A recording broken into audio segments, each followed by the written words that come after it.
بسیار سخت است که از یک دفعه وطن سقوط میکنه در دست طالب میفته. این بسیار سخت است. وزیر دفاع ما میباشیم، معاون اول هم میباشیم، قماندان هوایی هم یک پنشیری. باز میگن کل تسلیم شما نشده، کل تسلیم شما نشده. اگر نشدی همون جایی که شما نگاهش کرده با ما بده، همون جایی که نگاه کرده بگو که اینجا ما نگاه کرده تسلیم نشدن. اینمی خبیثایی که پیسه که از امریکا و لندن و جرمنی مردم 10 روپای 20 روپای پوند و دلار جمع میکنن، میرن خانه شخصی در کابل میخرن، میرن در موتر کثافات خریدن در امریکا، باز افشا میشن میگن کرایش به جبه میریم. کدام جبه؟ کدام جبه؟ کدام مقامت؟ همین مقامتی که مردم بیناموسی مقامتی به یک منطقه رو نگاه میکردی، نمیگیری اختیار تاجیکستان.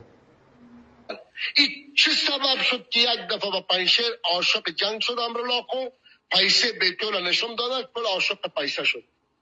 این پیسه بود که هلیکوپترها گرفتن. من میگم که وقتی که تو در پنشیر رفته بودی معاون اول، والا که دیگه هیچ کسی نمیمون.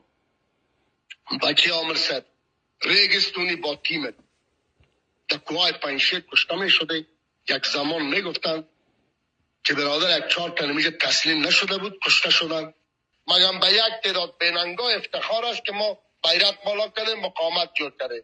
ما میگیم که تو در وقت این کار میکردی که در پنشیر دید میکردی، تو در یک نقطه پنشیر یک پلیس دستت ببود با تو افتخار میکردی.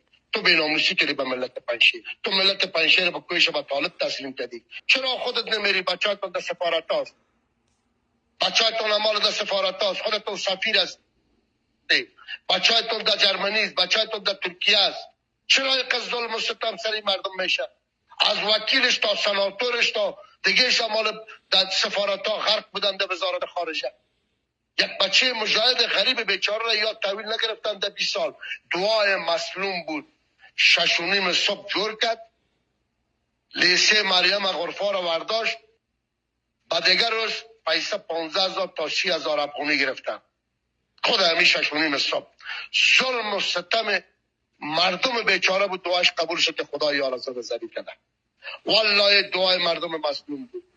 تو لگی تاونه میکشد. دعای همون مردم بود که معاون اول هم خدا زد، اونمو پیسه رو اومد پنشیر انتقال داد، پنشیر شکست داد. همون پیسه بود، همون پیسه رشوت، همون پیسه که جمع میکردن از غرفه والا، پیسه انتقال داد، در دینا انتقال داد، یک جمع به مردم داد. همون بود که در پنشیر کل مقامت میگفت پیسه میپالید.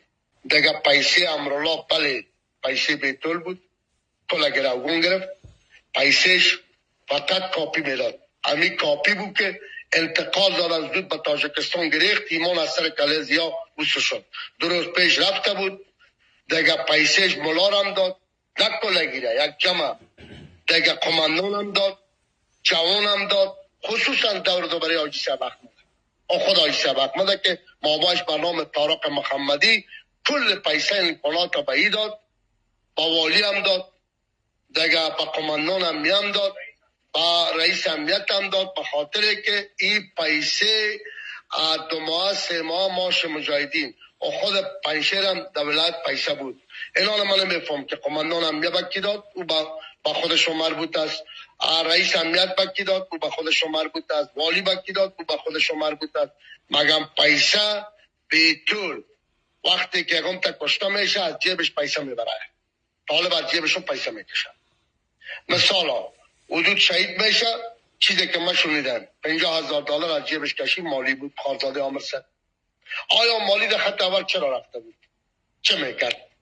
به خاطر چی رفته بود؟